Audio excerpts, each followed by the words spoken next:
Test.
Yo, welcome to NS9 Live. I am your host, Anthony DiNardo. With me, we have our co-host, Tyler, a.k.a. Wagner to Kutch, and Jim Rosati. What is up, everybody? I'm feeling strong. I'm seeing x-rays right now. I got my COVID test done, or my COVID vaccine, dose 1 done. Feel like an alien. Oh, good stuff. COVID vaccine. Look at you. This is why you're in the middle of the stream. I know.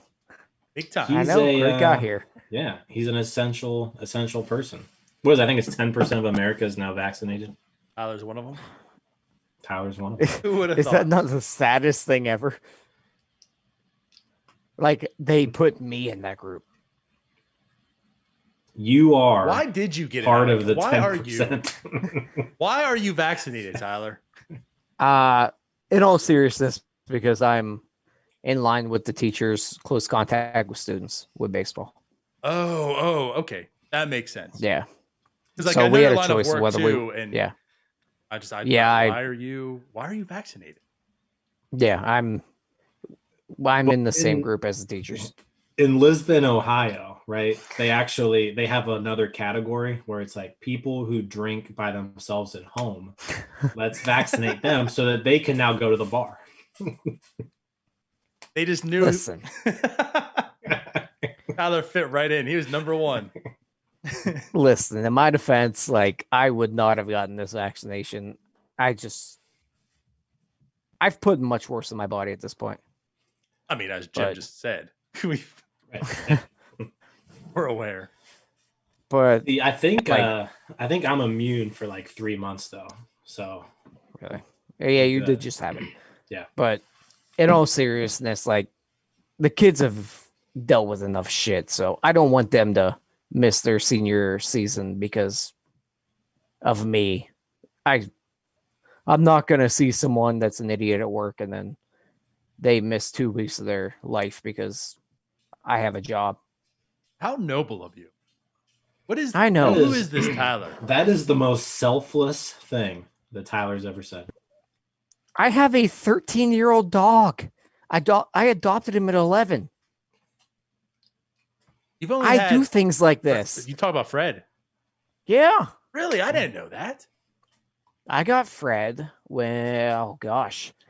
So the story of Fred is that I actually got him drunkenly. Because on St. Patty's Day, I just happened to be with someone that worked at the shelter that he was left at. And they said, "Oh my God, you have to see this dog." And I was like, "Yeah, he's all right." And then I just got more and more drunk. And I was like, "Hey, yeah, screw it. I'll go get him." And that's how Fred's here. Look at you. By the way, that was that's not awesome. Last St. Patty's Day, not the one before that, but the one before that. So I guess 3 years now. So he might be 14 now. Cody Coleman says, nothing wrong with a brewski alone in the dark with no one around. I mean, I get it, but, you know, I agree. I hear you, buddy. I agree. It's my life. It is great to be alone and just sit in your own misery. All right. So, Okay. Yeah. But anyhow, back to how noble I am. back to the vaccine. Yes. Oh no, but So you're okay, right? Like you don't I'm have. fine. I mean, arm's a little sore, but that's the worst of it. We'll Good see. stuff. I wonder because normally, you're like incoherent, rambling, drunk. Like you would think you have the side effects normal. So that's why I was wondering. Like with you now vaccinated, I have reeled it in a good bit. Is it reel buddy. you back in? Like now you're a normal person. You're feeling more selfless, right? Listen, I'm closing in on 30. I've reeled it in a little bit. All right. I like it. I like this new Tyler. I'm not the 23-year-old Donato's dugout Tyler that would just let it fly. We might actually get some positive feedback about you now on the show. Oh God, no, we won't. Oh, okay. So not that far. The side effects aren't that extreme. They're just, The listeners they're just I mild. just might not are gonna slur love my this, words while Tyler. I'm doing it. Anything else going on? That's all, I guess. I have not been You just want to vaccinated. make fun of me about getting a vaccine, getting a I'm senior not dog. making fun of you about We're not getting making it. fun of you. I mean, Yeah. being from Lisbon, Ohio. That we can make fun of you. for. Sorry, I don't get to live in frickin' Kentucky. I would like to, but Yeah, Kentucky, it's just like the best place in the world. I'm like, that's sad when, like, that's how sad the place you live in is because you're like looking up to Kentucky. Like, oh, not all I'm of us not can go looking to up to Kentucky. it, we are. Not New York, Listen, not LA. Jim, it's like, oh, big bad Kentucky over here. Donardo, I'm not a big city guy. Like, I don't want to go places like that. I like small towns. I like land. I like to be able to do what I want. And I like my 17-mile drive to work to be 17 minutes. Fair enough. That's fair. I want to go to my bar and everyone that's sitting next to me, I know who they are. I mean, And more than that, I want them to know who I am. you really didn't have to say. I'm important around these. You didn't have to say my bar. You could have just said the bar. No, we got like 4 of them. It's because it's all we got to do. I think one of my favorite accomplishments is the bar that I go to the most often. I don't even have to order a drink anymore. I just sit down and they bring me the drink that I would have ordered. That's when you know you've made it at a bar. Jim, I got 3 bars to do that for me. I was going to say, I miss those days, actually. When I lived in Pennsylvania, I had a spot, and actually it's gone now, which is really heartbreaking. Yeah. They failed to pay their taxes for 2 years, and I guess that'll do it for you. But yeah, every Friday night we went there. That's at least the spot we started off. I would walk in, you get the Cajun chicken salad, you get the stuffed hot pepper cheese balls, and a 22-ounce Augustiner. Of course, that kind of dates me. Augustiner? We're talking about Augustiner. Yes. Yeah, it doesn't sound Are we talking bad. about pizza? No, we're not talking about pizza. We're talking about beer. Okay, I'm sorry. I thought we were talking about what is it, the Augustino pizza or Oh, you're talking about Augustine's Pizza. yes. Also from Newcastle. I guess we're gonna give a little plug on the show. Yeah, not talking about that. How about Augustiner beer? Which, by the way, Jim, are you familiar with Augustiner? I am familiar with Augustiner, yeah. I used to love that. Nope. I sit down. They Undrafted. one of my bars. I sit down. So here's my thing. My thing is like I left Pennsylvania, like Pittsburgh area, when I was 18. So I never really got to experience local beers that much, other than just the illegal drinks when I was 18. You know what I mean? So, which obviously I didn't do. Right. No, I walk into one of my bars and I got a Busch Light waiting on me. Jesus, a Busch Light, of course. This explains so much about you, Tyler. Yes, but I also walk into my brewery and they know what I want there too. I'm looking for a hazy IPA. Every now and then I might mix in a porter. I don't know. That's good. I don't like IPAs. I've got a good palate. I've got a very good palate. I get headaches off IPAs. Well, I mean, you should maybe grow a set. I should. That's why Maybe don't drink Yingling all the time. That's gonna say why. That's why I drink White Claws now. There's your problem. Speaking of White Claws, can't wait to go to Aldi this weekend, and they got a good little batch of seltzers there. Much cheaper than White Claws, just to put it on the radar. What type of seltzers? Like their own stuff? Yeah, it's I don't remember the exact brand they call it. I've been intrigued to try some different ones. I don't know why. I also heard because Costco has good ones. You're seeing so many new ones come out, and they're like so flavorful, or whatever. So I don't know. It's It's funny. I've more always of been a- such a beer person. You know, if this was like 23-year-old me, 25-year-old me, you know, like ask me about a seltzer, I'd make fun of you and laugh. But here I am now. No, I don't hate on a good seltzer. It comes down to I don't want to pay $20 for a 12-pack of White Claw. That's very true. True. But like if Aldi, you can get I think it's $7 for a 6-pack. You know another reason why I love Florida? You're just talking about that, and you're absolutely correct. I mean, the price of it is ridiculous, right? But like, not only can you go into a grocery store, like a legit grocery store, and buy, or even a convenience store or whatever, and buy beer and stuff, right? But I mean, they have sales. Like I've purchased buy 2 get 1 White Claw free. You know, like 4th of July, everything's like buy 1 get 1 free. Everything. Yeah, You don't see that anywhere. Ohio. Oh, is it like that in Ohio too? Ohio's it's like that here. Beer's on sale at time from time to time. But for the most part, it's like a rebate with White Claw, especially. You gotta send in the coupon and get $3 Oh yeah, back. no, It's not screw worth my that. time.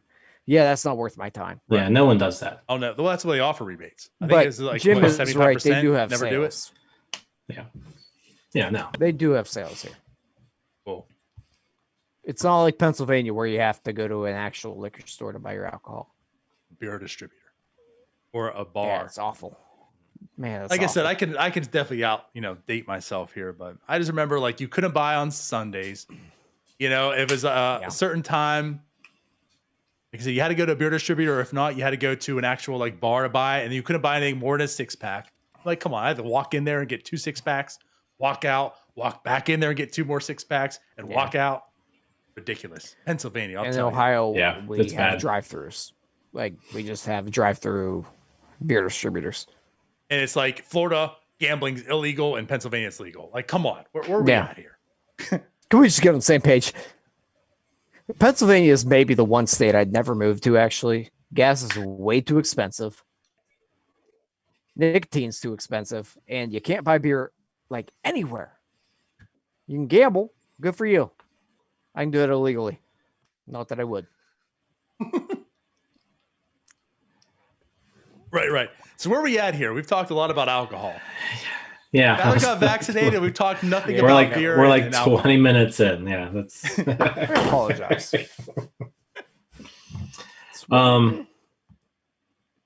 yeah. Should we get to some baseball news? What's kind of next? Yeah, let's get to some baseball. All right. So I guess we could talk about some Pirate news here. Nothing major. Also, Jim, we had a bet on Starbucks if the Pirates would sign anyone. 2 signings came today, but Well, it was not major Major league. League. So right, so not Major League. So still no Major League signing yet. But the Pirates did go ahead and pick up Tony Walters, catcher, and Brian Goodwin, outfielder. Yeah. I mean, it is what it is. You know, the Pirates are rebuilding. They're not going to be good. We know from the Drew Dyson situation last year, it's not as if free agents are trying to come to Pittsburgh, obviously.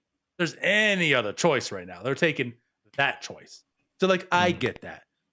So, with that being said, understanding these 2 signings for what they really are, what do you think about them?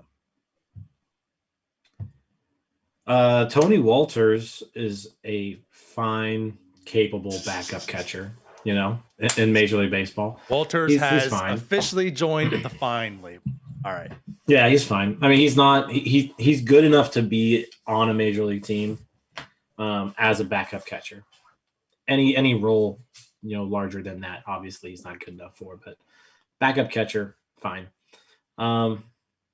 he's definitely a clear upgrade there because we had I don't even know the name of the other guy that we had.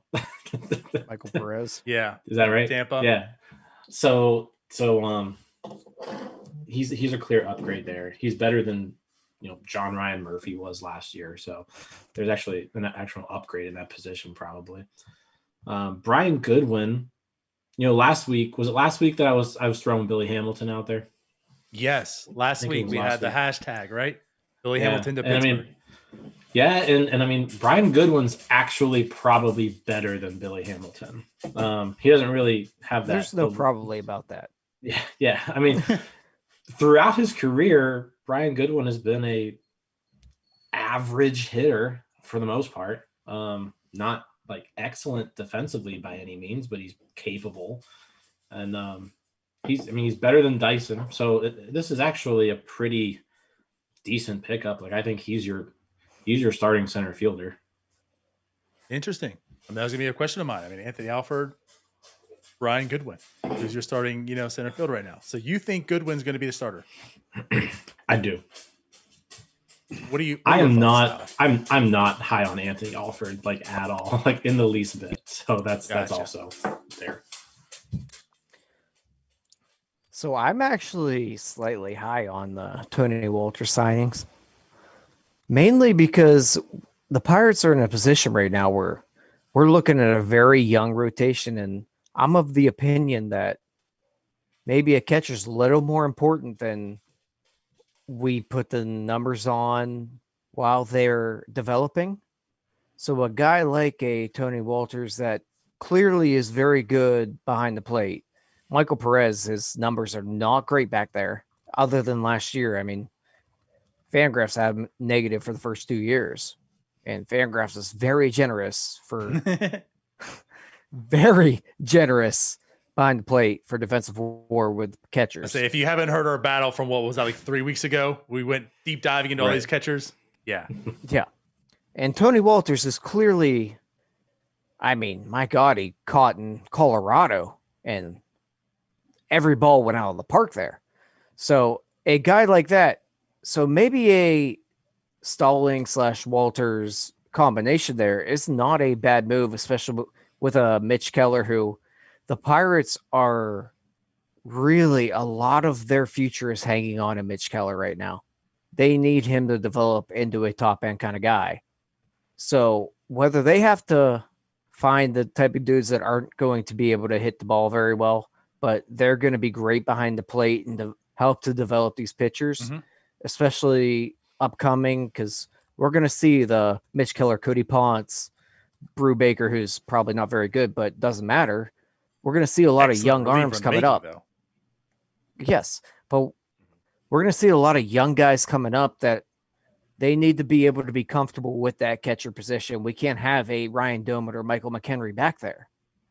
So signing the guys that are going to be very strong behind the plate that these guys can be comfortable with, I think is a very good thing for Fred's snoring. Nah, that's my dog. I was like, speaking of Fred, have him join the show. Nah, peace chilling. But finding Fred's these like, guys I'm that too are old for this shit. Finding these guys that are going to be very strong behind the plate with a young pitching staff is maybe one of the more important things that the Pirates can do right now to develop these arms. Yeah, and I'm fully on board with that. Absolutely. I mean, I think that was kind of the mindset last year with like the Luke Maile signing, because Maile was pretty good defensively. He might have had some offense. His offensive numbers were weird. It was like 1 year he was good, then it was terrible, then it was okay, then terrible. With Walters, you know what you're getting. He's bad offensively. He's not good. And couldn't even hit a Coors Field. I was gonna say, and that was right. I was at Coors Field, so you're not getting any offense from him. But I mean, as a backup catcher on a rebuilding team, you have Stallings, who's good defensively. You bring in Walters, he's also really good defensively. And like you said, I think the mindset is, I think we talked about last week on Starbucks. I mean, Charrington's mindset you've seen is he wants to get better defensively, especially up the middle. And you're right, Tyler. Like it starts with the catching as well too. These young arms. So I'm all for it. I mean, what do you have to lose? And I think it was stated. I lost the numbers now. I think it was stated if he makes the majors of $1.6 million, which also, again, like, who cares? This payroll's so low, anyways. I mean, $1.6 million. I think the Pirates can afford that. But yeah, I like the Walter signing. It is what it is. He's good defensively, and it fits kind of the mold right now. Yeah, and you have to take it as what it is. It's a development type of contract for the pitchers, not just for Tony Walters. Right. He is what he is. This is more of a signing to get the pitchers to a point where you want them to be able to throw to a guy they're comfortable with. Mm-hmm. You don't want them throwing to a guy like Ryan Doman behind the plate. And it's good that they are signing him now, as pitchers and catchers are reporting, so he'll be able to work with them right away. It's not as if they signed him, the third or second week of March. Yeah, I'm with you. I mean, I don't see anything negative with it. Anything the Pirates really do right now is hard to find a negative with, mainly because they're just going to be bad at the major league level. So if they do anything at the major league level, most likely it's going to be to the benefit of the younger guys. Really, yeah. And if not, then if they do then anything, we find a problem. Yeah, if they do anything, it's gonna help them basically at this point, because it's really not. It would be hard to do something that would make this major league team worse. Yes, I agree with you, and like Tyler said, this is a signing. It just makes sense. Having a guy who's has major league experience catching. He's 28 years old, been in the majors for 4+ years. He knows what he's doing back there. Has good defensive numbers. Yeah, good move for the pitching staff, I think. Yeah, for sure. Really, I just think it's about making sure your future top end rotation is going to be comfortable with what they're going to be dealing with early on. And Tony Walters has seen the ball go out of the park. He knows how to react with that. And also look at a point too. I mean, there's not a whole lot of veteran pitcher presence also. No. It's not as if like you have an AJ Burnett here to help out the pitchers either. So you're bringing in some veteran catchers that can provide their insight as well and help, like you said, like that progression and development and such. I mean, I don't know, maybe a veteran pitcher's on its way somewhere. Yeah. I don't know. But at least at this point, there's no veteran pitchers there. But we're not dealing with a Cervelli that's going to lose his mind every inch off the plate. Hey, don't be dissing my boy Cervelli. Look, Cervelli was good for what he was, but so we were good then. Exactly, but Cervelli right now would not be great. No. Well, Cervelli right now also would probably go to the IL the first time he got nicked by a foul tip. So, and he would wind his way to the dugout. Right. After all the ladies dropped their pants about that's amore. Yes. So, and I guess pivot back to Brian Goodwin. So as mentioned, I mean,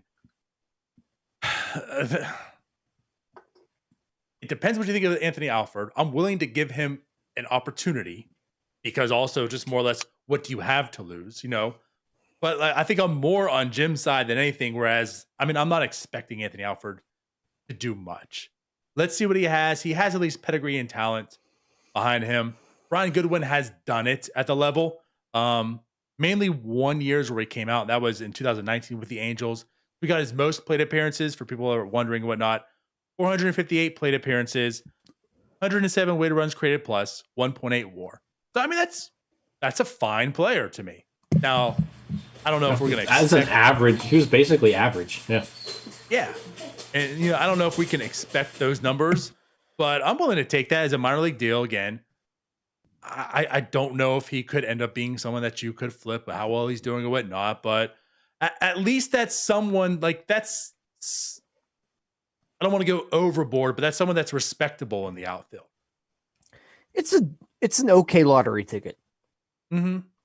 I mean, if he comes out and he has a 107 WRC plus like he did in 19, then yeah, he's a great fourth outfielder that you can flip for some AA catcher that might be okay. Oh, don't start talking about AA catchers. I was trying to get the catchers into the system. Right, yeah, right. But I mean, if he hits a 107 weighted run created plus, he might be the best hitter on the Pirates this year. You're not lying.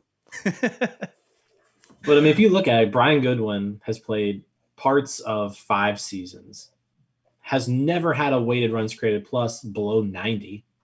So like, he has held his own every year he's been up here. Like he's never lit the world on fire, but 2 of those years he was over 100, and 3 of the years he was between 90 and 95. So he's. I think those numbers right there, and I agree with you. I think you give Alford a shot, you give him chances, and with this outfield, there are going to be chances for him to play. So this isn't going to take a ton of playing time and at bats away from Anthony Alford, but I think Brian Goodwin is just clearly, in my opinion, he's the better player. Like I don't see Anthony Alford putting up a 90 weighted runs created plus. I just don't see it. I mean, maybe he's never come close to that, at the major league level. Well, I guess last year, but it was 29 at bats. So I don't think that's just who he is. Just to be the contrarian though here too, he's never really had the opportunity either. Like you were saying, he's never done that in the majors. Like past last year, which was just 29 plate appearances. Like his most plate appearances was in 2019 at 30. I was like, I'm not really going to use those numbers too much, but it's still as he's 20. What is he? 27 this year? Well, no, I guess 26 about the season. Yeah, 26. Like he's fallen. And really, off if you look at AAA too, he's never been over 100 in AAA. Right. So I was saying, like he has fallen off. There was pedigree there. Like there's definitely talent in him. He's athletic. Like, so I'm willing to see that through. But I'm with you. Like I do believe Brian Goodwin is the better player right now today. But today doesn't really matter for the Pirates. We're looking more of the future. I'm with you. At the end of the day, it's you just let them both ride and find out who's the better option as a fourth outfielder for another team that we can deal with the deadline. And if neither are, then you didn't spend anything and we move on. There you go. Yeah, and I mean, I guess that's really what it comes down to. Yeah, I don't think either of these players have a future in this organization. I guess Alford has potential, but it's a small chance in my opinion. Goodwin, obviously, you're right. And I agree with that. It's this year now, but it's still a chance. I mean, Goodwin there's zero chance.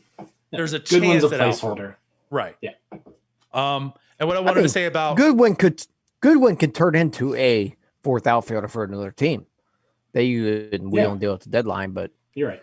At the end of the day, we're looking at a really nothing return. That does Goodwin have some Matt Joyce qualities to him in that sense? Like you're talking about fourth. I don't know about that. I think that's one thing that I think the Pirates they miss on is dealing with Matt Joyce, but I don't think he's at that level. I think he's more of he's a true blue fourth outfielder at his best. I feel like Matt Joyce really was too. He just had that amazing. Matt Joyce was a good baseball player. You're right. You're right. I mean, he definitely had Matt Joyce could hit. Like Matt Joyce could hit. He was terrible defensively. He belongs in the American League. But he was a very useful baseball player. Yeah, in the grand scheme of things. I mean, signed with the Phillies. Minor league deal. Yeah, I mean, he should make the team. I would imagine. Maybe not if the baseballs get what they're going to have. Yeah, so let me take even with Joyce, though, Joyce. Joyce gets on base. I mean, that was his big thing. That year with the Pirates, 2016, he had a .403 on base percentage. You know what? What's Goodwin might. I don't want to call him a Jose Tabata. Just broad scheme. Their production might be similar, but the Pirates kind of got stuck with the bad version of him. So, I mean, he's a useful baseball player that you're playing on the upside of it, but it's a slim chance. Mm-hmm. Well, and I guess, and the reason I went that way too is one thing I did want to point out. I mean, Goodwin does have some power. He's got an ISO over 200 the past 2 years. In the year he had the most plate appearances with the Angels, 17 home runs. Right, he slugged 470. So he's got some pop in there. But he strikes out a ton though. He's also 30. Right. So I don't know. Like you said, I could see there's potential there for a fourth outfielder. Him. Yeah, I mean, you're not going to get much of a return, but oh well. You got O'Neal Cruz out of declining Tony Watson at the time. You might be able to hit a lottery ticket or something. Yeah, well, that's a whole point of someone in Pittsburgh's article.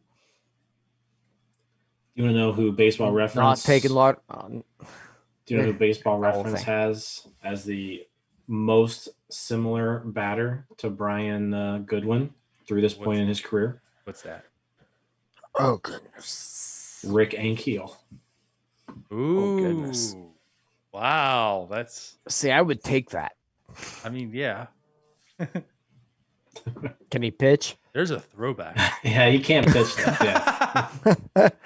But no, Rick Ankiel, he said through age 29, he's most similar to Rick Ankiel.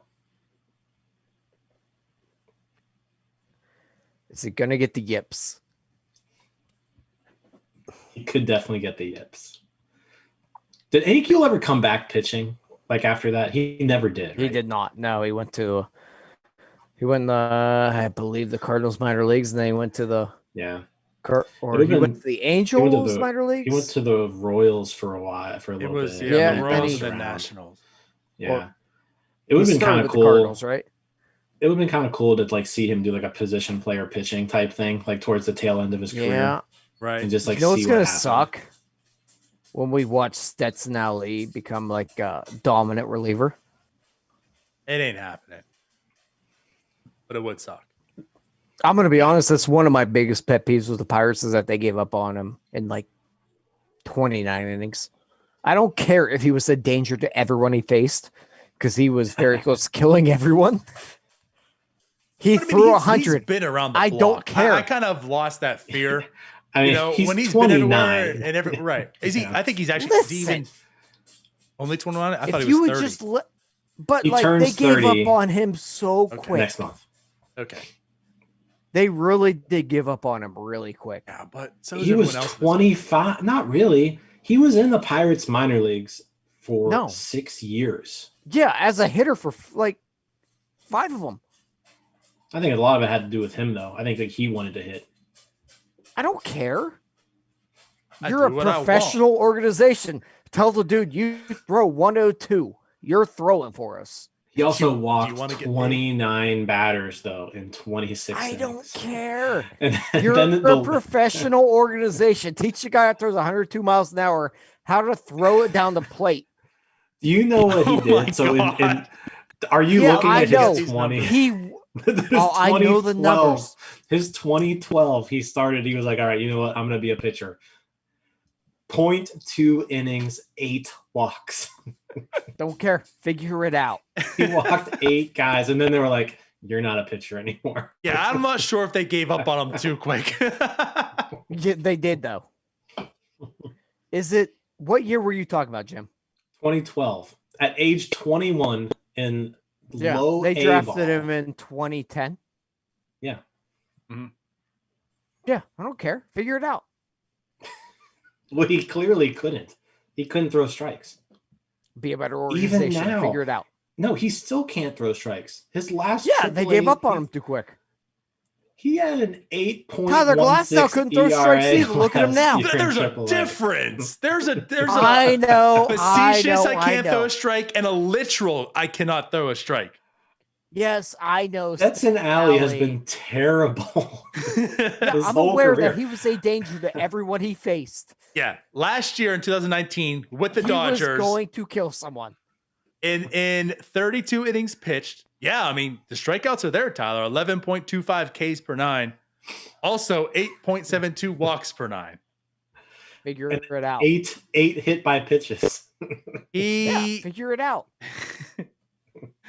I'm sorry. I don't think the guys that throw 102 grow on trees. His best walk rate was a 12.5% in high A. I don't care. As like a 27-year-old.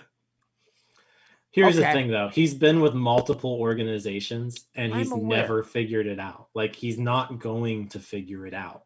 I'm aware, but I'm looking at these minor league numbers. I'm looking at these minor league numbers, and I don't even understand how he's still pitching. Because they moved him back. Because they realized this guy throws triple digits. We're going to try to figure this thing out. The dude can't it's so post funny ERAs under 8. Like he was pitching, then he was hitting this whole time. He goes back to pitching. I mean, the hitting. I don't know what to make of it. Like he's a terrible pitcher. Listen. A great thrower. He's not a good pitcher. He's a really good thrower, really bad pitcher. Figure it out. He can't. You're paid much more than I am. Figure it out. Make him clock it down to 97 and make him throw strikes. It's like putting any of us in like biochemistry class right now and just saying, figure it out. Pass this test and figure it out. Yeah, but I'm not a freaking like rocket scientist and I can't And he's not a pitcher. He can't figure it out. He threw 102. That doesn't make you a pitcher. Yeah, it does. No, it doesn't. No, it doesn't. Sure it does. Ask Stetson Alley. It doesn't make you a pitcher. I would love to talk to Stetson Alley and find out if he thought he was a pitcher. He does. I would love to just sit down with him and be like, all right, what went wrong? Why could you not throw strikes? Why did you hit everyone in the head? Never mind. I was going to get personal there. Apparently. You're taking this one to heart. I mean, what is it that, know, Stetson Alley owns? Little piece of your heart. No, but well, part of it is that I got a message about him earlier, and I was like, I'm so mad they moved him. Jeez, because the guy was never going to be a hitter. Well, the guy was never going to be a pitcher either. So he's where he belongs. He had a better shot. There's a reason people, after he left the Pirates, moved him back to pitcher. What did that because he couldn't hit anymore. Whatever. All right, moving on. Why are we talking about Stetson Alley? We're talking because we've talked about Stetson Alley more than Tony Walters right now. Can I? You know what, Donato? It led into another. This episode has gone from 20 minutes of alcohol to 15 minutes of Stetson Alley. The 3 minutes of actual Pirate signings. That's what happens. Well, great. It's a good thing that Stetson Alley talk was going to lead to my next topic. What's your next topic? Please, for God's sakes, can we get there? Players playing baseball right now who are Hall of Famers? No. Stetson Alley? No. I was going to mention, because we had kind of touched on it earlier about O'Neal Cruz, the Stetson Alley stuff kind of does touch on it, but Jason Mackey did have that article earlier this week about the Pirates' new strategy revolving around going after players. And it's something we have hammered on for a while of Neil Huntington had a system that it felt like he was going after the higher ceiling or higher floor, lower ceiling type of players. And Jason Mackey did put out a great article, 2-part article about how Sherrington has gone about moving some of his scouts towards collecting players that are maybe undervalued at this point in the lower levels that might be able to move into the top prospect list within the next year, which is something we have literally talked about for the last 2 years, that the Pirates go for these types of players that are not going to be great. They're going to be major leaguers, but they're not great players. So I just want to touch on that a little bit. Sure. Yeah. No, I mean, I think if you look at just the way that Huntington drafted, look at the last few people who have made the majors. Cole Tucker, right? Major leaguer, but not a high ceiling at all. Never really did have a high ceiling. Kevin Newman. Jim, I don't know if I agree with that. Cole Tucker? I think Cole Tucker is the guy that I think Kevin Newman's a better example of a guy. Kevin Newman too. Yeah, I think Kevin Newman's more of a example. He was safe. Right. I think safe Newman pick. I think Tucker was more of a high ceiling type of dude with a very low floor. Okay, I could see that, because if Cole Tucker was like going to develop pop and power, everything was like it's a little bit different with Cole Tucker. Yeah. Right. I agree. Which is fine. I'm cool with that. But okay, so Kevin Newman, Travis Swaggerty, kind of same thing. Like, he's a guy who's going to be a major leaguer, but is he really actually good at anything, right? I agree. Yeah. And then also to an extent, and I know like it's completely changed in the last 6 months or so, but we also thought the same way about Ke'Bryan Hayes. I mean, Ke'Bryan Hayes was that guy too. Like, hey, here's a guy who's going to be a major leaguer, but we don't really know if he's going to actually be like a really good player or not. Right. We think he'll be fine. Is the bat going to play? Yeah. So, he kind of went towards those guys a lot. I feel like with the pitchers, he kind of did the opposite though. I feel like with the hitters, he did that. With the pitchers, he did do that. Hey, let's get guys who are projectable arms, who could fill into their bodies, who have good stuff, who can throw hard.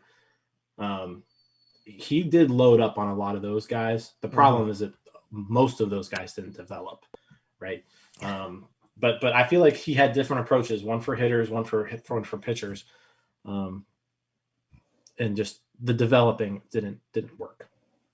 Yeah, I think you hit a nail on the head there with developing, where especially with the pitchers, it was more of a organizational problem where it felt like the major leagues had a different opinion on what needed to be done at the major league level than development. They went heavy fastball changeup early. Like, it's been written about a million times that they were develop it. Don't worry about strikeouts. And a lot of these guys, I mean, we're seeing it right now with Glass now, Cole. Mm-hmm. We might see it again with Tyon, but we're looking at a lot of guys that they were trying to develop them into what they wanted to mold in the major league level, and the major leagues changed a lot. So, and if you listen to Chris Archer quotes from him getting signed with Tampa once again, yeah, you're it there as well. Didn't change. Yeah. But I think I agree. That's a very good way of putting it, Jim. It seemed you're right. Like the hitters were, except for like Josh Bell. That was like a gift where I don't think anyone thought, they were going to get him, and the Pirates threw money and they ended up getting him and such. So that was a great gift. Didn't really pan out as a great gift, but at the time. Then you look at Austin. But yeah, like a lot of the hitters, it seemed as if most of them were kind of safe, and the pitchers were, a lot of projectable development type of guys. And unfortunately, they didn't develop. Had they, we see what a lot of these guys did truly have, though. And man, what could have been. But yeah, I guess like the difference here, and I think we do see it. I mean, they are rebuilding and they're getting a lot of, as Tyler's saying, undervalued. I guess my thing is, like, I agree with that. It just sucks and stinks so bad because there's a lost 2020 season that we don't really know a lot. And I don't know if that's part of the mystique behind these people or not, though, either, because it's like, to us, we feel like they're undervalued. To us, we're kind of wondering, but some scouts have been able to see them, organizations have been able to see them. I think that kind of plays into it as well. But in the grand scheme of things, you are seeing that, right? I mean, every trade is a crop of players coming back. And there's something intriguing with almost every single one of them, except for Will Crow. And so you are seeing that. And it's like, you're getting a wealth of items back, and you feel something's going to pan out. And I think one of our biggest issues too, we've talked about with this organization, is there isn't like any star power guys, not many. Like Jim and I talked a little bit. I don't feel, and Jim doesn't feel either, and I think Tyler, you're on board with this. Like I don't think Ke'Bryan Hayes is going to be like the Andrew McCutcheon. He's going to be a good player, but he'll never be like this star. And there's really no one else in those organizations except for maybe O'Neill Cruz, if he hits on everything, which is also, we're talking about low percentage. So it's like maybe one of these guys can turn into that. And I think that's what you're kind of, you're hoping for and aiming for right now. And the funny thing is, like, in the Huntington realm of trades, O'Neill Cruz is the one guy that he actually went out and took that undervalued guy with all the tools and traded Tony Watson for. Mm-hmm. Yeah, the other example I can think of too is Tanaj Thomas. Yeah, exactly. Yeah. Great. Yes. The Nova trade. Yeah. Everyone hated. Now it's looking pretty decent. That wasn't. No, that was Luplo. That was Eric yeah, my bad. Yeah. That was Yodario, right? No, whatever. Anyways, yeah, I guess continue. Yeah.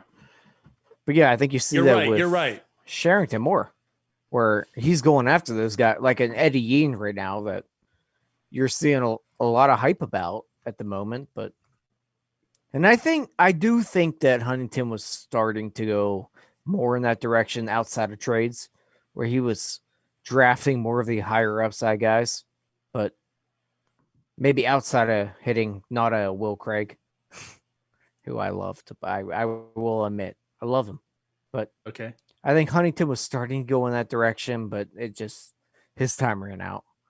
I just think it still just goes ultimate to the mindset. I just feel, and I'm guilty because I was buying in and thinking it can be done. I think the whole mindset is even as a smaller market, we can year in, year out be competitive. And the thing about the safe picks is they're safe. We can keep it going. You know, if it didn't pan out, then like now we stink, we suck, we have to rebuild. It was like their way of kind of continuing, the success. As we see, like Huntington's almost MO was being good enough, right? Not going to push all your chips in, at the beginning of the year. Like you're good enough in there. We'll see what happens. And like a lot of these drafts could have been that, it's just, we're safe. We're going to keep this pipeline going. There's going to be talent there and keep continuing. And like right now with Charrington, it seems as if, let's go all in. Let's try to get something, some lightning in a bottle here. Yeah. I was one of those guys that watched the Cubs draft these guys like a Kyle Schwarber. I was all aboard draft a college guy that mashes. I don't care where they play. Right. So, which is why I was fully on board with drafting a Will Craig. Mm-hmm. Kevin Newman didn't love, but it's a college kid to hit. They're going to get there quick. We'll deal with it. Right. So it hasn't and we're really not dealing with worked out. Tyler's biggest, problem and waiting 6 years to see these guys be in a Pirates uniform. Exactly. True. Right. They'll be there in 2 years. Like unless if you Will look at the Cubs method there for a while, Craig. It was you had like a Chris Bryant, you had a Kyle Schwarber, you had these guys that were like moving up. Ian Happ, these guys that were moving up the levels quickly, and they could hit the ball. We'll figure out their position later. Well, now we're looking at the Cubs and being like, oh, what the hell are they doing too? So they also won 2 World Series. Though. Yeah, one. But one. Okay, yeah. Yeah. But they also, I know. yeah. Yeah, so I know. Flag fly forever. So it worked. Yeah, but did it work for the guys they drafted? Not really. Whether they really draft that was a part of that team. Chris Bryant. Schwarber was there. Right? Yeah, Schwarber was there. Baez was there. Yeah. Baez was trash. Baez was an MVP caliber. At that point, when they won the World Series, he was trash. He was a utility player when they won it. Was he? Was he up there? I didn't think he was even up there when they won the World Series. Yeah, he was up there at that point. He was terrible. Okay. Which year was this? Schwarber. 2016, right? Yeah, Bryant. They had. He was their starting shortstop.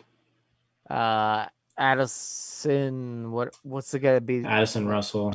Yeah, him. Yes. Zobrist, Rizzo, traded for. Fowler, traded for. Left and right field, can't really remember. Jorge Soler, Jason Hayward. Trash. Hayward wasn't there yet, I don't think. Hayward was there. Hayward was there, yeah.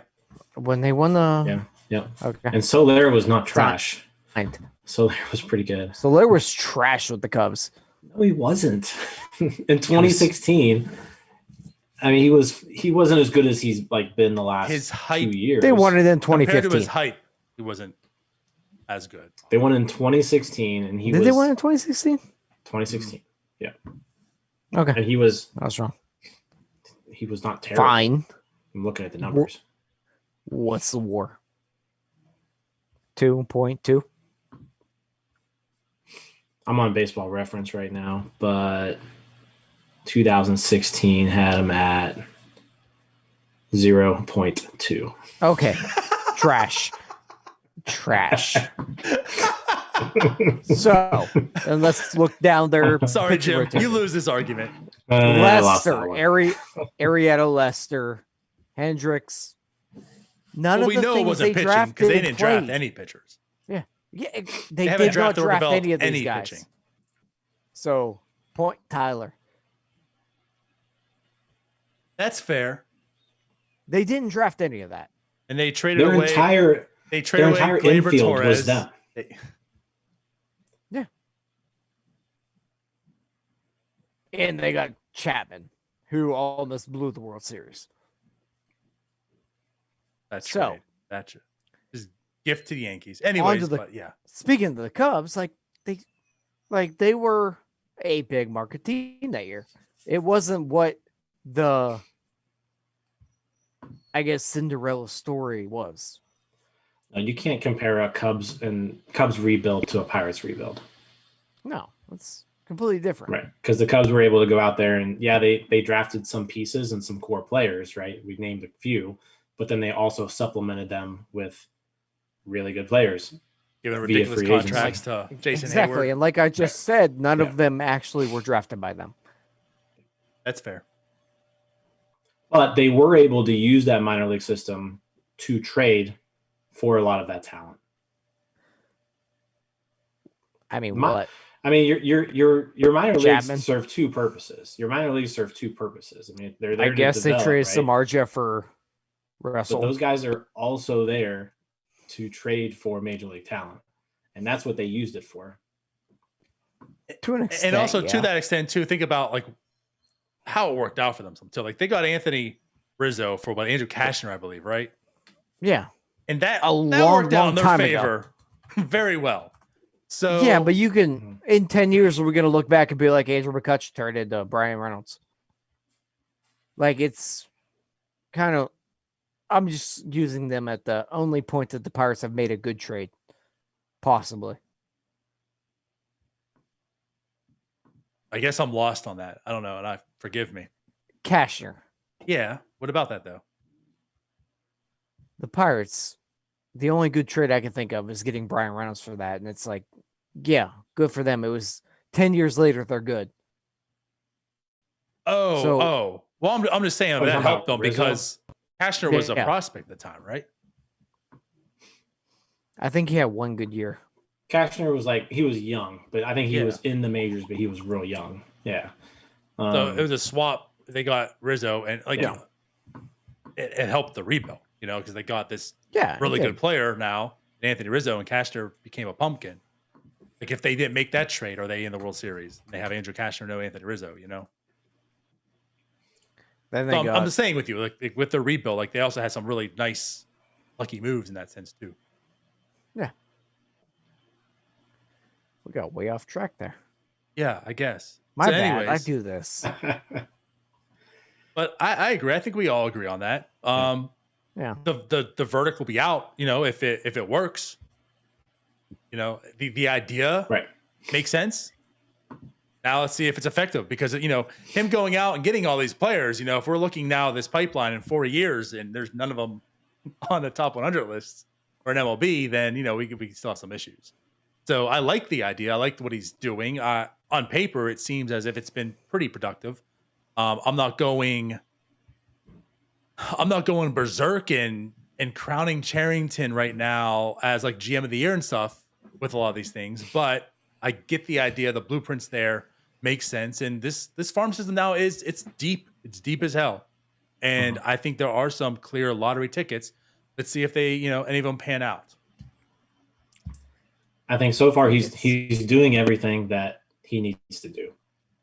Right. I mean, I don't really have any complaints with anything he's done. I think he's made all the right moves. So I mean, so far I'm happy with him. I'm like I said, I'm not anointing him GM of the year, but so far I think he's done a good job. He's done what he needs to do. No.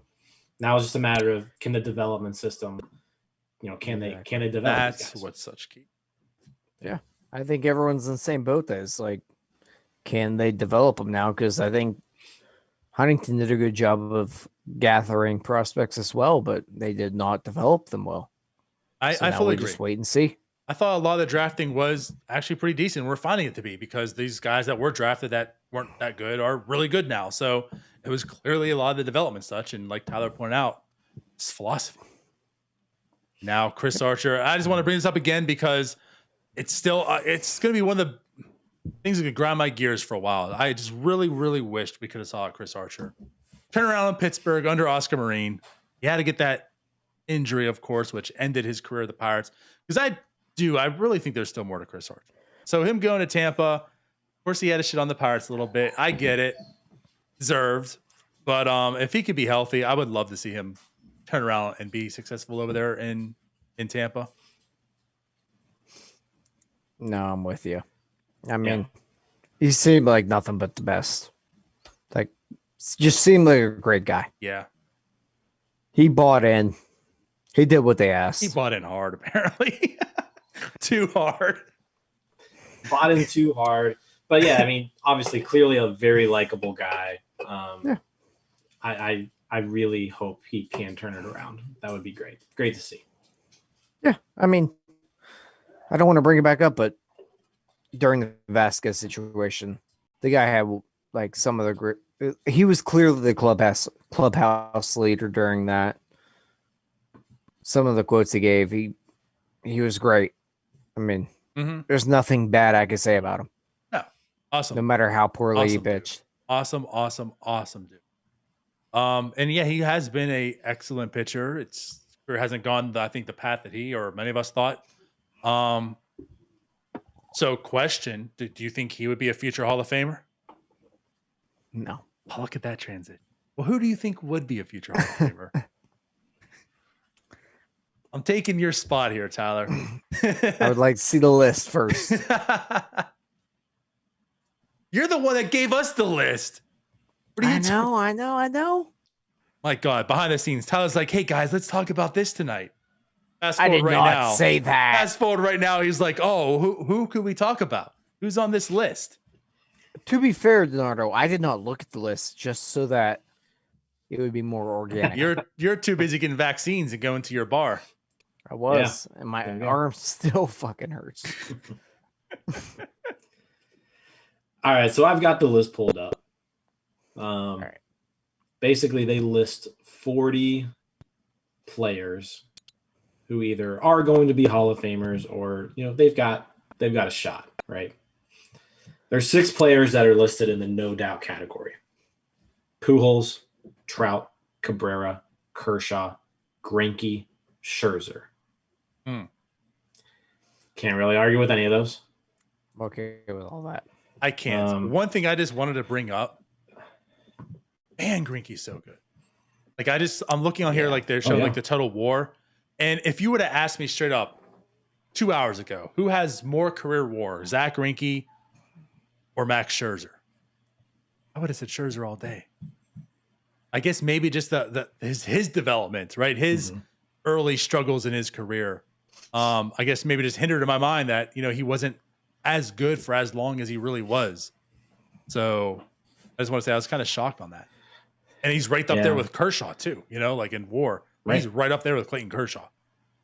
Wow. I mean, Greinke, those years were when Greinke was with the Royals. Like he didn't get any credit because he was with the Royals, but he was really good. Like he was really good.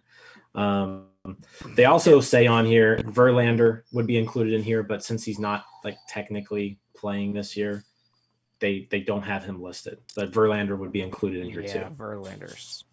I do remember listening one of my post game shows before a Pirates game, and Joe Block was talking about back when he was at the Brewers and Greinke went to the Brewers. Guy's one of the most analytical guys he's ever talked to. I bet. He said Greinke would ask him what his FIP was. Greinke is a nerd. Oh, he's a nerd. You said you're talking about Greinke, not Verlander. Yeah, Greinke would ask Block when he was with the Brewers what his FIP was. Okay. Yeah, I was gonna say no, Greinke for sure. Yeah, that dude. Yeah. He's he borders on the line of a head case. Yeah.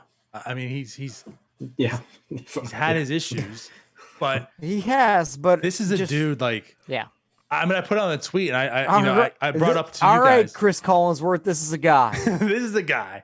I'm so fascinated by Zach Greinke. I want to hear all the untold stories. Like when the day he retires and like everything starts coming out of all his antic stuff. He just seems like the most odd but lovable. Like that's why he's so lovable, you know. And like you just want to get to know him because he's just so off the wall. That's like his personality, you know. And I don't know if you saw, but the tweet that was out there. Who was it? The catcher came up. They went to the mound to visit him.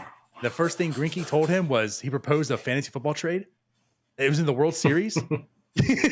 You know, like Greinke's on the mound. The catcher goes up to talk to you. I don't know what the meeting was going to be about, but he walks up there and Greinke's like, so how about this? How about I give you Deshaun Watson for like, come on, this is Zach Greinke, but that's what he is. Oh my God, I'm so fascinated about Zach Greinke.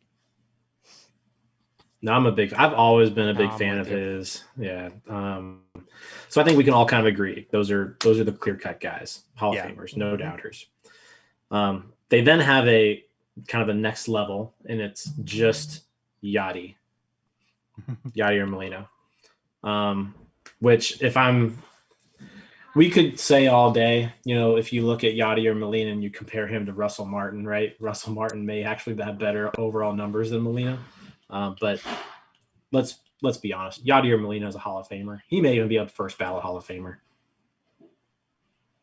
He's gonna make it, but I don't think he should. I mean, 9 All-Star games, 9 Gold Gloves, 2 World Series. Just been on the same team forever. I don't care about any of that.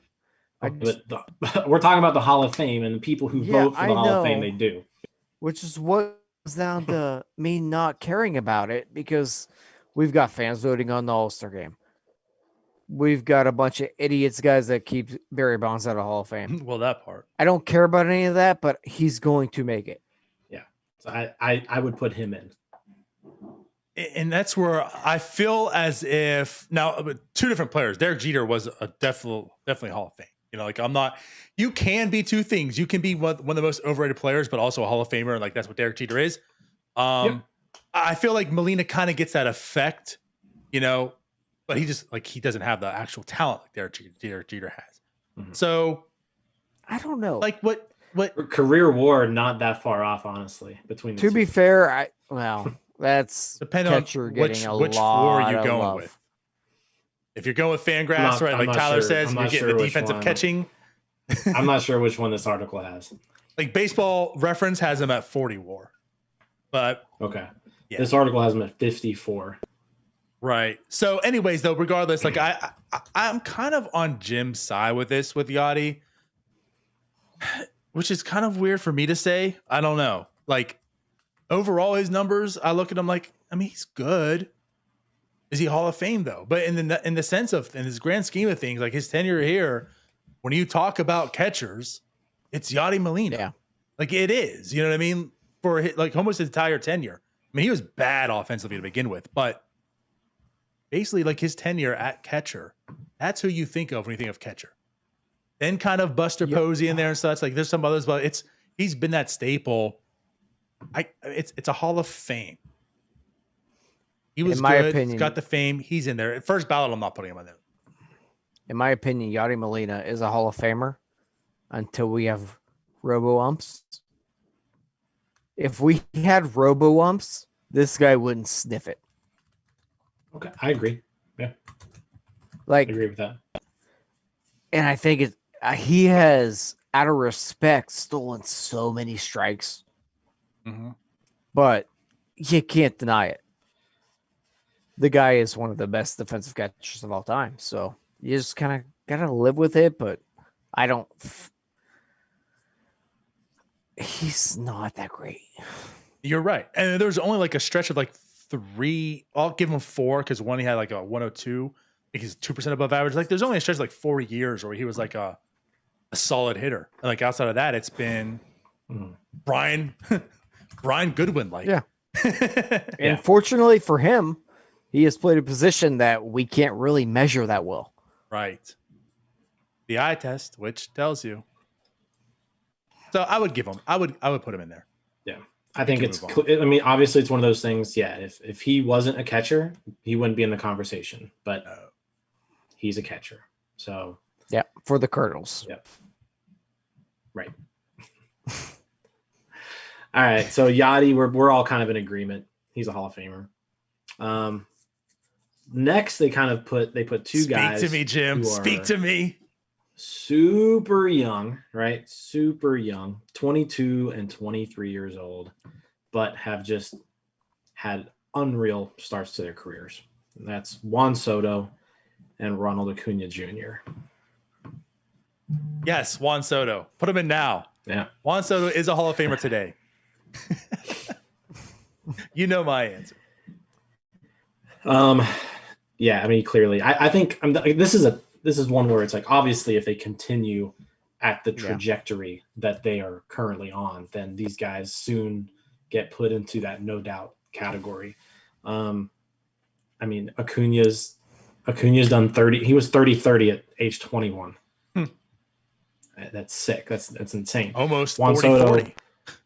Juan Soto burst on the scene, won a World Series, age 20, right? And he can just flat out rake. So I think these are two guys where I think if I had to guess, like if I were to just bet on it, they're probably both Hall of Famers, just because they've started so young. I mean, neither has played their age 23 season, and they're both in double digit in WAR. So really, you just got to be. They don't even have to get better at this point. Like they just, I mean, if this is who they are, then they're Hall of Famers. If each of them maintain what they're at right now, it's through the age 30 season where they're Hall of Famers. Yeah, they only have to maintain this like through their prime, like up to age 30, and then they can coast the second decade and they're Hall of Famers. Yeah, I'm with you. Yeah, I think it's hard to, I mean, like you said, if you're going to bet, I mean, they're so young, anything can happen right now. But with how young they are and what they've already done, you just feel like, how can they? Most people are entering the major leagues at their age, and they've already got 11 WAR head start on them. Yeah. You know, like they're almost... A lot of things have to go wrong. Right. You know, and it's... Yeah, I'm with you. I think, like, I'm curious to find out who would end up with the highest WAR between. Because the thing about Acuna is he has more of an overall game. Acuna. But he will Juan wind Soto up with a better could WAR. just Nelson Cruz it through the rest of his career, though, too. I feel. You know? Like, you know what? I don't... Yeah. That's a good opinion. So I'm fascinated who will end up with the higher WAR when it's all said and done. Because they're both so talented. But I just look at it this way, too. Like, look what we're watching right now. This isn't just two stars. I mean, they're being compared to the greats of MLB. You know what? I have to ask a trivia question real quick. Nelson Cruz just signed. Who leads the MLB in home runs? Oh God, what was it? Nelson Cruz could pass the leader in home runs at the age 40 season. Who leads it? Something along those lines.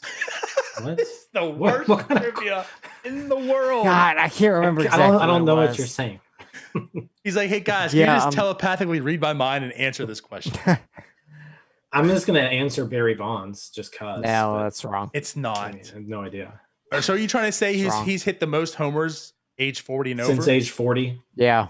In their 40s? Yeah, I can't remember how he gave it. I've heard this before. And that's why I know it's not Barry Bonds, because you want me to say Barry Bonds. Know what it was? Who was the oldest player to hit over 30 home runs? Oh, okay. Hank Aaron. Nope. It was Big Papi. Oh. All right. I didn't know it either. I didn't know that. A-Rod. Wow. What a waste of time. But real quick on Soto, I want to say this on Soto. So through age 21 season, right? Through age 21 season, 5 players in MLB history have had higher OPS pluses.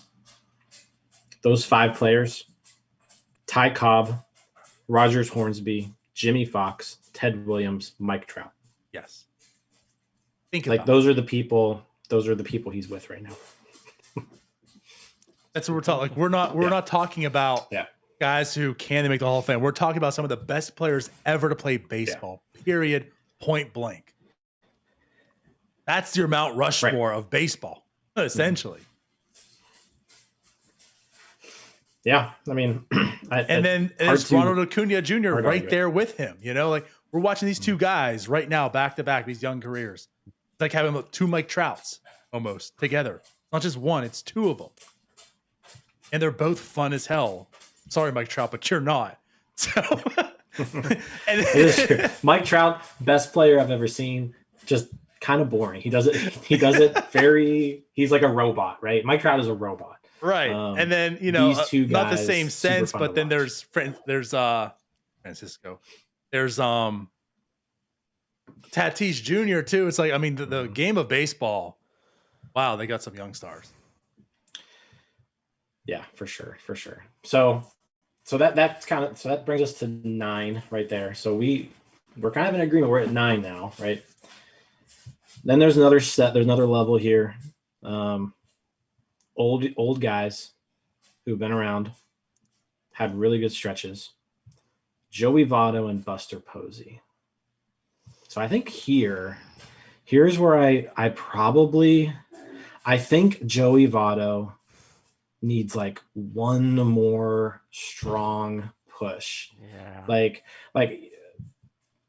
absolutely elite on base skills. He's won an MVP. He's been a very productive hitter throughout his career. Yes. And I think he's a guy who metrics, further down the road, like metrics like him, especially because of that OBP. But I think he still needs like one more strong push. Like he needs one more year where he hits 300 with 25 homers and has a 420 on base percentage. Like he needs one more of those years. I think if he gets one more of those years, then he's in. I think Joey Votto is one of those guys that's going to benefit from a younger crowd getting into the voting category. He might get more love as the old heads, as another like say, fade on. Once a group of 40-somethings have the voting rights, he might get in, but I think Jim's right where he needs a little bit more. But I mean, Todd Helton got in. That's true. Well, I was going to say, Tyler makes a good point because he doesn't have, I mean, he has home runs, but he doesn't have the home runs like you think the older generation. It wasn't like he's his first baseman popping 40 home runs all the time. He's got 500 for the career. Like it was on base. And I feel like maybe the younger generation would appreciate that more. You know what I mean? Like the gap there can close in.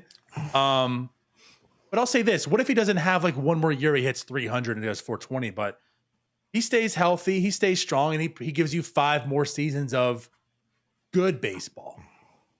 I mean, he is 30. He's going to be 37 this year. I know it's kind of old, but he's been healthy. I don't think I haven't seen this drastic drop off by him to say like he's washed. He's not Albert Pujols washed. Which no, also he's still getting on base. Not at the clip that like he used to be at one point, but he still gets on base. So I guess I say I don't know if he actually really needs that one. It's one or the other. Like if he has 3 years left, then probably. If not, if he has 5 more seasons, he has 5 more productive seasons, and he has longevity, the other numbers out there, I think he'd be an Hall of Famer. But he's on that cusp. There still needs to be something left. His career ended today. Good career, but I don't know. Like it's just short. And also too, like there's been good for like he's never in my mind been like the best. It's never been like how we said about Yachty. Like you think of catcher, you think of Yachty. Like when you think of first baseman, it's never been Joey Votto ever. Well, that could have to do with the fact he was the Reds. Was really good. Like I think he was like unanimous MVP that year, pretty much. 324, 424, 600. That was a slash line. Like he was very, very good. Yeah, he was. I'll give you that, but I don't know. I guess I got to go back in my mind. I still don't know if you look at his he was good that year. If I'm still looking at Joey Votto, like I'm buying his poster, putting it on the wall, opposed to somebody else. Yeah, but does that? That's a tough question to ask. Like So if you look back at go ahead. 2016, are you putting a Like, Mike there's Trout poster on the wall? Still Miggy, it's still Pujols, it's still, like, I don't know. So look at this 10-year stretch. 10-year stretch. Speaking of Mickey, where the hell was he at? Huh? Yeah, you know what? He's let me see if he's on the next list here. I don't know Miggy. where the hell he's at. No, he's at the top. Well, He's the shoe-ins. Was he? Yeah. Yeah, he was in there. Okay. I was gonna say he better be a shoe-in. Yeah. Oh, that's Yeah, what he's you in meant. there. I thought you said where's Miggy. I thought you were trying to say he wasn't in the league then. I'm like, what are you talking about? We're talking about 2010. No, he's up there. No, I was saying, where the hell is he I at? see. He better be on that list. So listen to this stretch of games. So this is 2009 to 2018. This is 10 years, age 25 to 34 seasons. Joey Votto, 312, 434, 532. OPS plus of 159. Those are pretty damn good numbers, Jim. That's a 10-year stretch. His 10-year stretch was pretty damn dominant. Yeah. It was damn sure consistent too. So I guess 2014 he Throw missed a some Gold time, Glove in there as well. and that really was it. I guess 12 missed a little bit of time, but I mean he's been consistent. He's played. You can throw a Gold Glove in there. Mm-hmm. Gold Glove and an MVP. Yeah, that's tough to pass up on. Second place Rookie of the Year, if that makes any. Yeah, I mean, he's tough to pass up on. I didn't really realize he was Giovanni 37 Soto already. Giovanni Soto So won the Rookie of the Year that year, by the way. So like I said, I still don't think he's there. I'm with you, DiNardo, actually. I think it could take either like one more good year pushes him over the hump, or like 4 more years of maybe not where he's been, the past. Actually, if he does 4 more years of like what he's done the last 2 years, I think that does it too.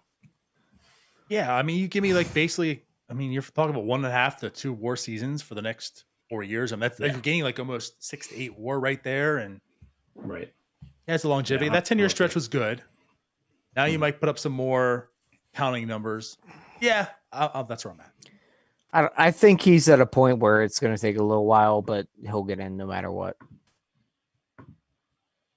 What about Buster? All right, so how about Buster Posey? Yeah, how about Buster Posey? I think Buster Posey is a Hall of Famer right now. See, this one's so tough for me. I don't know if he's done enough. I just don't.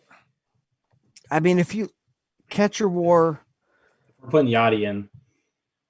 I know, but Yachty's done it for so long. That's part of it though too. Like Buster was elite and just dropped off. Yeah, if it was up to me, Yachty wouldn't be in either. Been short. He just doesn't. I don't know. Like Buster, I want to say yes. Like I want to, but you know what? Buster Posey at one point. Buster Posey's going to come back next year, right? This year, I should say, right? He's going to play. Mm-hmm. And he's also only 33. I believe he can continue for more years. He's going to get into the Hall of Fame. I'll put it that way. As of right now, it's questionable. At one point, I think Buster Posey was one of the faces of the game, so I'd have to say yes. Yeah, I mean, he won an MVP in 2012. Yeah, I think he was, at one point, one of the guys of the game. Yeah, for sure. So, at that point, yeah, probably. I mean, his MVP season was insane. Just think Pirates could have had him. But I guess like the part of it too is like thinking about. So if he, which is probably like going to happen, he's going to end up playing like first base the rest of his career too. Right. So part of it. So here's my thing. Right. Part of it is in 2019 he dropped off pretty steeply, and he didn't play at all last year, which I don't know if that hurt him or not. So it's like I think there's a lot riding on like these next few years, like what's going to happen. Because I'm not trying to say this guy's done, but like what is this guy right now? How's he going to finish off his career? That's all. He's on track. I think he'll get in, but I still need to see. So again, like Joey Votto, I still need to see some more. See, I think he could retire right now and get in. Yeah. I think it may take him a while, But I think he's in. Like even right now, I mean, he's aged what? He's 34 years old. 33. Going to be 34. Yeah, I really do think it comes down to was at one point this guy one of the mainstays of this game. Yeah. 3 World And also Series. 3 World Series titles, like that stuff matters. Yeah. He's in. So take his 10-year stretch, which really is his career. Right. Yeah. Yeah. He's played 11 seasons. Yeah. 302, 371, 458, OPS plus 128. I mean, again, as a catcher, that's good stuff. It is, but he wasn't. His tenure is his career, and I just like, is that elite enough to just put you in by only your 10-year?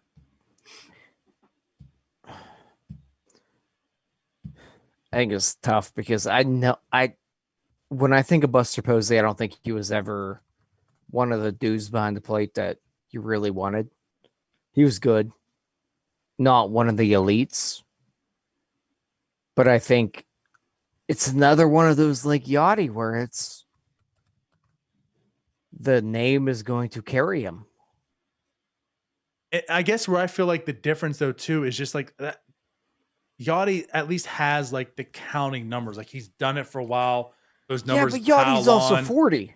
But that's what I'm saying, so I think that's why it depends on Buster because all he has this 10-year where Yachty gets in because he has the recognition, but also this longevity. But I don't know that Yachty was ever at the point where Buster Posey was, where he was the guy or a top 3 guy. During those World Series runs, Buster Posey, I think, was the dude. He was. I agree to that. Yachty was always he's just a mainstay. He's like a Salvi Perez, where it was that guy's just there. Salvi never got that recognition because he plays for Royals. The wrong side of thing too. Yeah. Missouri. So I just looked up another person who catcher, right? Hall of Famer. He was dreadful. Jason Kendall? He was dreadful from like age 33 on. Okay. Age 33 on, he was bad. That's Before that, he was good. Ivan Rodriguez. Oh, he sucked. Ivan Rodriguez threw and everyone ignored it. Through his age 32 season, 306, 347, 490, OPS plus of 115. So Buster Posey, through his age 32 season, has produced better than Ivan Rodriguez. And then Pudge went on to just basically bounce around from team to team the last 6 years of his career. Never really was that good ever again. I think the 3 World Series, along with the name of Buster Posey, gets him in. It could. Yeah.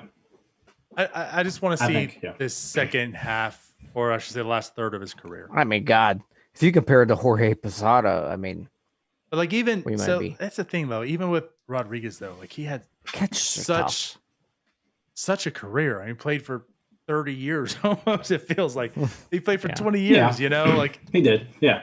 So he has that stretch, but he also has like all those counting numbers. I mean, the guy had close to 3,000 hits, where right now Posey has like 1,300 something, right? Mm-hmm. Yeah, 1,380. Yeah, now if Posey plays until he's 40 years old like Pudge did, then I mean those numbers will also accumulate. Yes. So again, that's kind of where I'm at. If he can continue playing, right? He can play that long because he has that much game left in him, then I think he can do it. Like he's on the track. I still have to see more. Like Joey Votto. Yeah, I mean he's 33. We got since we haven't seen good Buster Posey since 2018. That's again where my skepticism comes. Fair enough. Okay. So we've been on here for about an hour and a half. Let's go through this next list of players, and we're just gonna go through yes, no. Okay. I'm gonna say the player, yes or no. Chris Sale.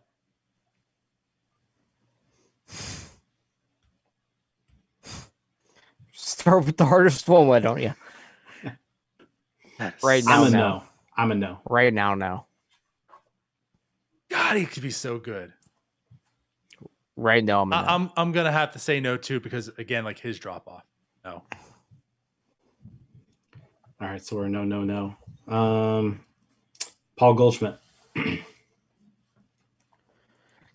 He's on that Votto track. I think Good comp. Tyler's I think. point of the younger generation that could benefit him as well. I'm gonna be honest. I'd say yes. I'm a no. Mookie Betts. Yes. For sure. Yes, I think Mookie actually deserves to be on a different list here. Freddie Freeman. I have to. First basemen are so goddamn hard. I just want to They say are. yeah. I want to say yes. Freeman is so good. He's so good defensively too. I'm saying yes to Freeman. He's what, 30? Yeah. Yeah, be 31 this year. Yeah, I think yes. I'm a yes on Freeman too. So damn. But is he Yeah, that I'm good? a yes on Freeman. Bryce Harper. No. He's got to do a lot. I'm gonna say yeah. I'm saying yes. I think he's a shoo-in, honestly. I don't think he's done enough. He hasn't done enough yet. He's 27. I know, but he has really well. the Juan Soto effect where he's just gonna have such. No, he has the opposite Juan Soto effect where he gets all the hype and they do the same exact thing. No, I guess what I mean by that is actually Juan Soto does better. He doesn't have to put up so much right now because he at age 27, like Jim's saying, he already has 37 WAR. He can kind of just be like an okay player, accumulate all these numbers, and then just get in. I'm gonna be honest. I don't think he's even really close to there. I think he'll do it. He's going to have 300. He's going to easily have 300 home runs at age 30. But if there's you not a look lot of at people who can do has that. Bryce Harper been a top 10 player in baseball other than maybe one or 2 years? I mean, it was 1 year he was finished in the top 10 at MVP, and that's when he won. Every other year he's been stalling. Yeah, but I just think he'll do it. He came in at 19. Day, he's got counting numbers already. He can kind of, as long as he stays healthy, he can kind of coast to age 38 or whatever, 39, 40, and just get in. I'm going to say no just because I think he flames that at some point. I mean, he could. All right. I say yes. Okay, and then kind of going hand in hand with Bryce Harper, same time period, same team, Steven Strasburg. No. He's another guy that flies under that radar. You know who should be a Hall of Famer over Bryce Harper is Anthony freaking Rendon. We're going to get to him. A Hall of No Fame. So Steven Strasburg is someone who I'm going to go ahead and I'm going to say yes. I think Strasburg kind of follows a similar career path to like Verlander, where I think his 30s are going to be better than his 20s. I hope so. I like the guy. I think the Strasburg's holds a yes up for me. Yep, Strasburg's a yes for me. Manny Machado. Yes. I'm going to go with yes. No. I'm going to go with no. I'm going to go with a yes for a couple reasons. He's still super young. And the glove. What is Glove's he, going to help. 29? Glove, 28. Yeah, glove's going to help him a lot. Yeah, and I think seeing what he did now again last year with San Diego, like there were some questions, what type of player he is. I know it was shortened, but he looked so good last year. He still got it. I just don't love the bat enough. Tyler's favorite, Anthony Rendon. Yes. I'm a no. Will he make it no? Should he? Yes. Again, the Hall of No Fame. Like he's just not famous. I think the age is what hurts him. Like he's already 30. Yeah. Okay. And the counting stats aren't necessarily great. No, actually, He they're plays a a lot worse than I position. thought. He plays a Yes. position that He's a they- guy that comes back to when he the plays old a heads position where they don't die. go in the Hall of Fame. I know. Third base is like a position that they just I don't know. It's hard to get in the Hall of Fame as a third baseman. Fangraphs is down right now, so it's tough. I know. Oh, so I'm it's not on just me. using That's why I'm on Baseball Reference right now. Yeah, Fangraphs is down. But no, so Rendon, I'm a no on Rendon. I am a firm yes. Anthony Rendon is better. He is a better Hall of Fame candidate than Bryce Harper. That's a take. That's an interesting take right Look there. at their numbers. And I think that when it's all said and done, we could look back on it and say that was fair. Because I think Rendon's the better player. But I think Bryce Harper obviously can get more of the counting numbers, like as Jim's saying. I looking at the page right now, and I thought they were better than that. He's tough. He's Rendon? so good right now, but he's tough. And it wasn't as he came on to this, like he didn't come on to baseball dominating. His first The sad part is that really good year was his like age chance 26. was going to LA, and he just went to the bad one. He's got all right. shot with him. We need to get through I'm this gonna list. go no. Rendon. We've talked about Rendon at nauseum already. Yeah. So Jose Altuve. There's I many think reasons. the character clause might keep him out. But by that time, will it really? But these are the voters, the ones that will be voting then, or us. You know, like these people. How they? I'm gonna go with no. Because of that, and I don't know right if he now, really I'm proved that he's been doing it on his own. I'm also a Right no. now, I would lean no. I could be swayed toward a yes very easily. With I how agree. bad his year was this past year, I think he's got to prove to a lot of people that the second stage of his career has got to be good. He's also 5'6". Christian Yelich. No. He's another, like, in my opinion, Christian Yelich is, good Lord, I can't speak. Christian Yelich is another guy that's just, he's a good player for a certain period of time, but nothing more. A lot has to fall in his favor. I'm gonna go. If I would have bet money, I would say no this time. I'm going to say no as well. Jacob deGrom. No. Give me DeGrom. No. Such a late bloomer, but I think he's going to be the one where he might not have the career totals right in his favor, but he's so dominant. He is, but he just arrived so late. But man, has he been so good. I mean, obviously, if his arm falls off tomorrow, it's a no. But I just feel like he still has years that left in him still. Where like his 10-year is going to be so good. And we're not talking about even Buster Posey's good. Like we're talking like he was dominant, one of the better pitchers in baseball. Point blank.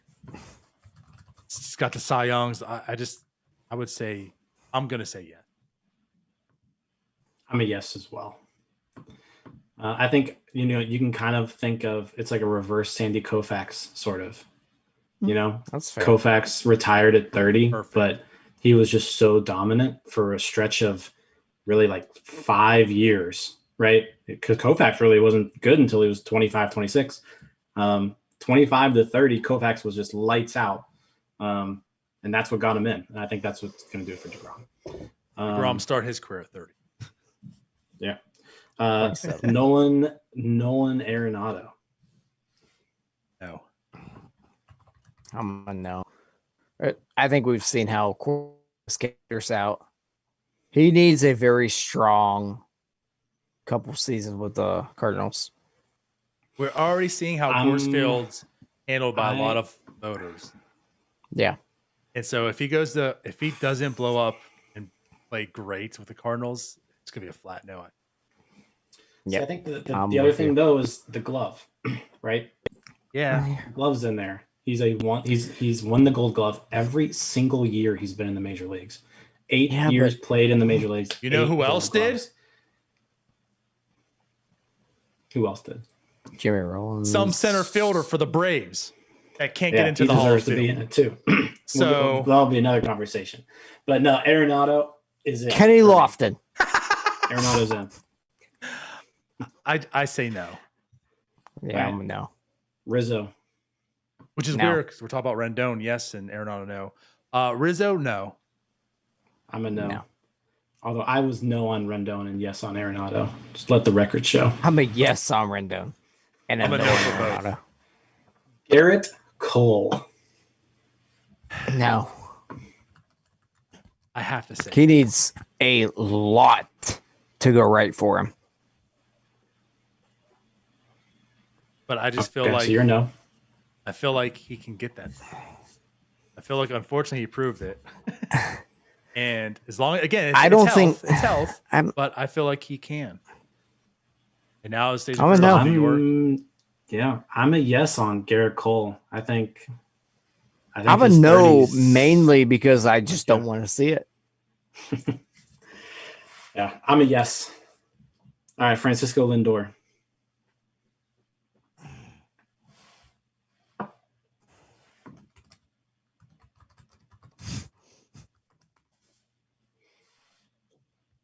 You know why he's so hard? Like these type of players would be so hard because we don't have like the years. If you're asking like with Soto and Acuna, they're so good right now. Like, none of these guys are that. Any of these guys, their careers go so many different ways now. You know. Yep. So if I'm betting money, I'm going to bet against Lindor, but I want to be shocked if Lindor is a Hall of Famer. But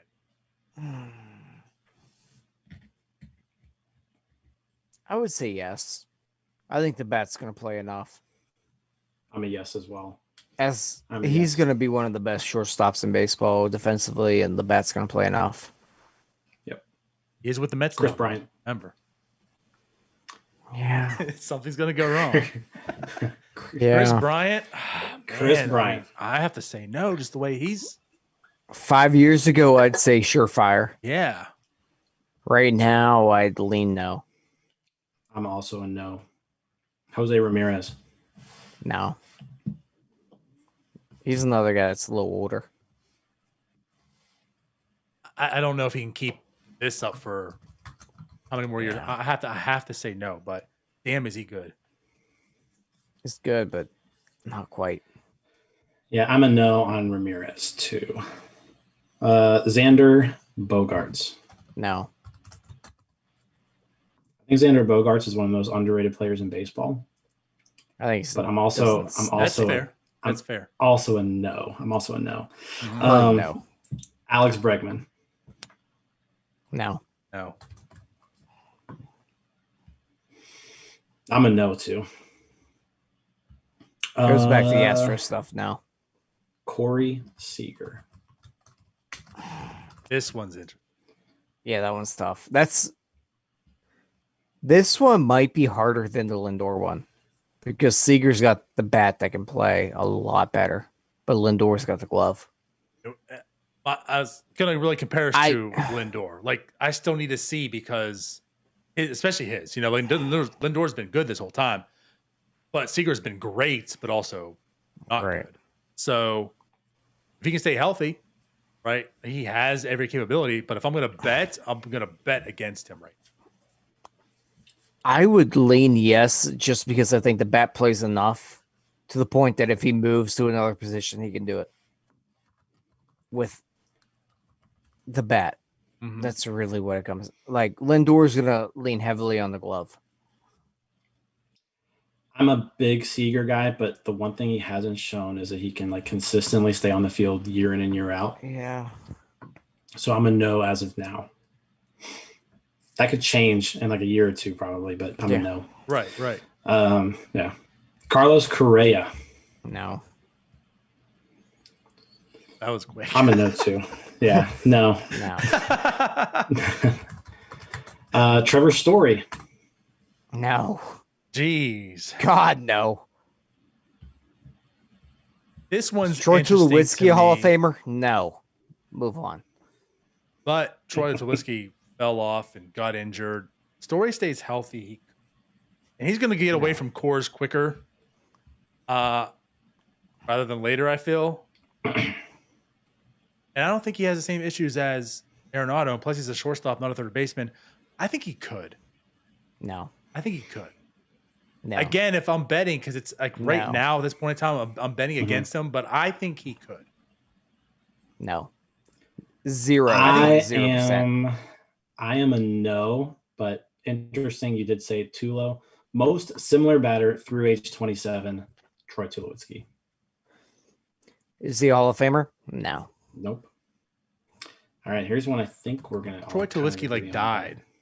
He couldn't stay healthy ever, and then he died. Cody Bellinger.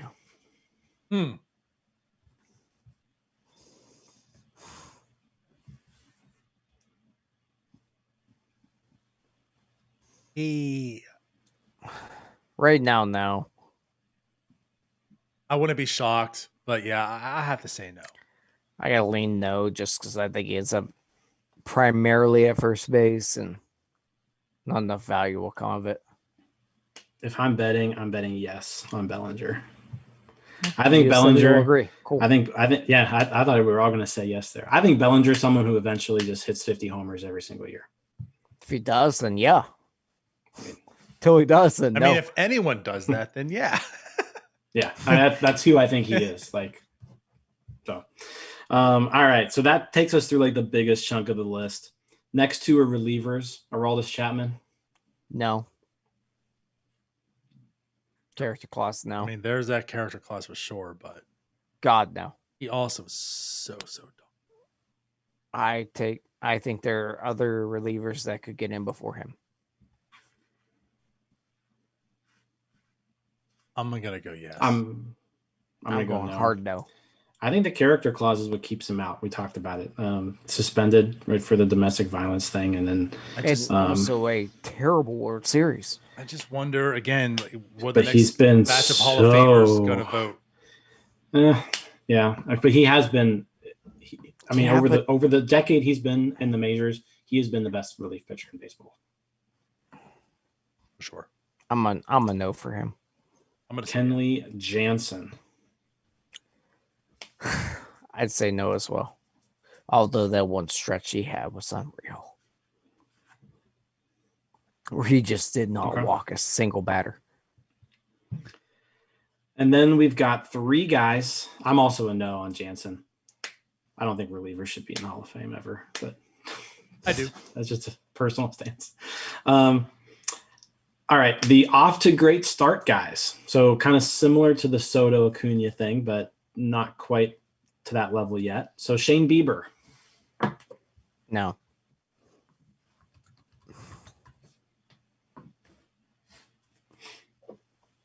God, that's so. I mean, it's so early in this. Like, I think career, too much has you know? to go in his favor. I mean, it's just again like if I'm at the Rivers Casino right now and have to make a bet, I'm voting against him.